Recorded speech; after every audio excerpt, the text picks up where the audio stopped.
Assalamualaikum warahmatullahi wabarakatuh. Perkenalkan, nama saya Fitrianisi, mahasiswa semester 3 dari Prodi Tadris Bahasa Inggris kelas B. Baiklah, di video ini saya akan menjelaskan mengenai syirik. Di sini saya akan menjelaskan mengenai pengertian syirik, macam-macam syirik, contoh dari perbuatan di syirik, dan apa saja dampak dari perbuatan syirik. Baiklah, langsung saja. Yang pertama, pengertian syirik. Jadi, secara bahasa syirik ini artinya mempersekutukan. Sedangkan secara istilah syirik ini artinya perbuatan di mana mempersekutukan Allah dengan sesuatu yang lain. Jadi dari definisi-definisi tersebut dapat kita ambil kesimpulan bahwa syirik ini adalah perbuatan di mana menyamakan selain Allah dengan Allah Subhanahu wa taala, seperti berdoa atau meminta pertolongan kepada selain Allah Subhanahu wa taala. Namun tetap meminta pertolongan kepada Allah Subhanahu wa taala dengan memalingkan bentuk suatu ibadah. Contohnya seperti bernazar, berkorban, atau sebagainya. Kemudian orang yang melakukan perbuatan syirik ini dinamakan musyrik, dan perbuatan syirik ini tergolong kejauliman yang besar. Sebagaimana dalam firman Allah Subhanahu wa taala dalam surah Luqman ayat 13 yang artinya, dan ingatlah ketika Luqman berkata kepada anaknya di waktu ia memberi pelajaran kepadanya, "Hai anakku, janganlah kamu mempersekutukan Allah. Sesungguhnya mempersekutukan Allah adalah benar-benar kezaliman yang besar." Jadi, syirik ini termasuk kezaliman yang besar. Kemudian macam-macam syirik. Jadi, jika dilihat dari sifat dan tingkatnya, syirik ini terbagi menjadi dua. Yang pertama ada syirik besar dan yang kedua ada syirik kecil. Baik, yang pertama syirik besar. Syirik besar ini adalah syirik di mana memalingkan suatu bentuk ibadah kepada selain Allah, seperti berdoa kepada selain Allah untuk mendekatkan diri kepadanya dengan menyembelih kurban atau bernazar selain Allah, baik untuk kuburan, jin, syaitan, atau sebagainya. Kemudian syirik besar ini dibagi lagi menjadi 4. Yang pertama ada syirik doa. Syirik doa ini yaitu syirik di mana samping ia berdoa kepada Allah, ia juga berdoa kepada selain Allah. Contohnya seperti berdoa kepada atau bergantung kepada benda-benda seperti jimat. Kemudian syirik niat, yaitu syirik di mana menunjukkan suatu bentuk ibadah untuk selain Allah. Kemudian syirik ketaatan, syirik di mana mentaati selain Allah dan hal maksiat kepada Allah. Kemudian syirik mahabbah, yaitu syirik di mana menyamakan Allah dengan hal selainnya dalam hal kecintaan. Kemudian ada syirik kecil. Syirik kecil ini termasuk perbuatan dan perkataan yang membawa seseorang kepada kemusyrikan.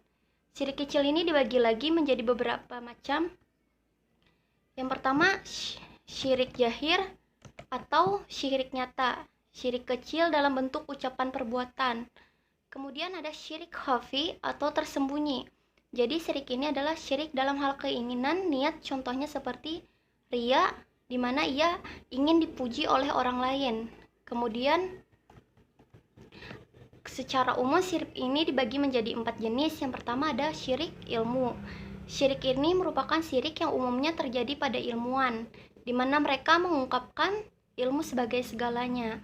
Mereka tidak mempercayai pengetahuan yang diwahyukan Allah. Kemudian ada syirik tasyrub. Syirik jenis ini pada prinsipnya disadari atau tidak oleh pelakunya, menentang bahwa Allah Maha Kuasa dan segala kendali atas penghidupan manusia di tangannya. Mereka percayanya adanya perantara itu mempunyai kekuasaan. Kemudian ada syirkul ibadah. Ini merupakan syirik yang menuhankan pikiran, ide-ide, patansi. Mereka hanya percaya pada fakta-fakta konkret yang berasal dari pengalaman lahiriah. Kemudian ada syirkul addah. Syirik ini merupakan syirik yang percaya pada tahayul. Kemudian apa saja contoh dari perbuatan syirik? Yang pertama ada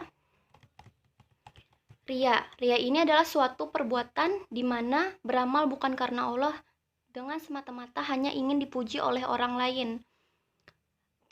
Perbuatan riya ini termasuk perbuatan syirik. Contoh, sebagaimana sabda Rasulullah yang artinya, sesuatu yang amat aku takuti yang akan menimpa kamu ialah syirik kecil, Nabi ditanya tentang hal ini, maka beliau menjawab, ialah ria. Jadi ria ini termasuk perbuatan syirik. Kemudian sihir. Sihir adalah kejadian di mana sifatnya menipu dan disadari ilmu-ilmu hitam dengan tujuan melakukan kejahatan. Contohnya seperti melakukan santet. Kemudian sihir hukumnya haram, dilakukan karena meyakini selain Allah sebagai pelindung.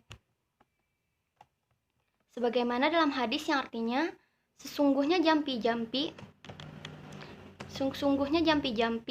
tamimah atau jimat-jimat, tiwalah, pelet, susuk, ajian, pangasih, dan sejenisnya termasuk perbuatan syirik. Jadi, sihir ini merupakan termasuk perbuatan syirik. Kemudian ada mantra. Jadi, mantra ini apa? Mantra ini adalah ucapan atau gumam-gumam yang dilakukan oleh orang zahiliyah dengan keyakinan bahwa kata-kata atau gumam-gumam itu dapat menjadi penolak kejahatan atau bala dengan bantuan jin. Kemudian ada dukun atau tenun.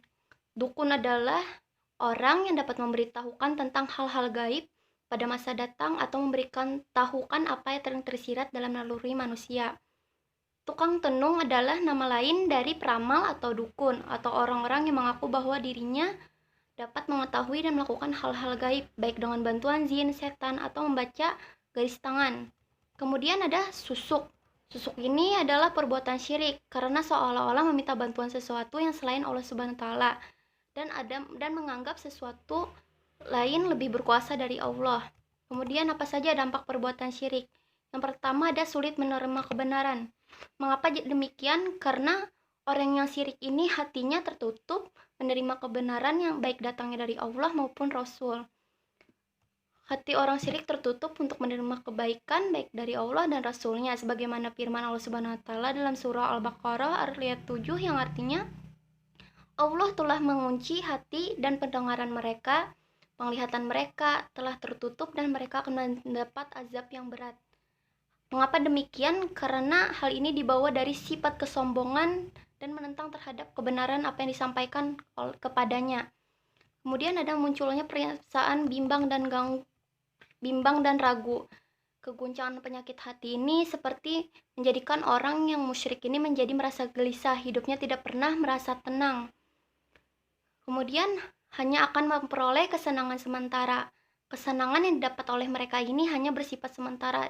Di akhirat mereka kelak akan mendapatkan siksa yang pedih.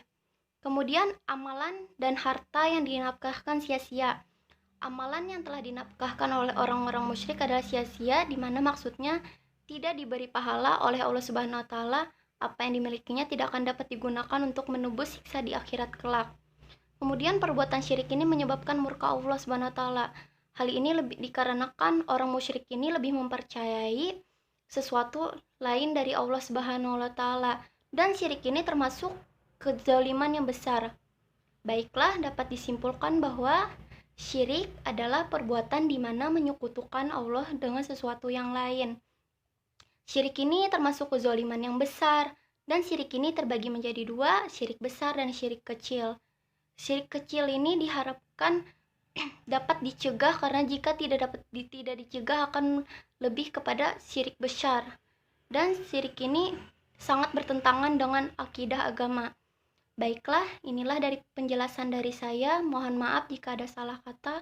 Wassalamualaikum warahmatullahi wabarakatuh.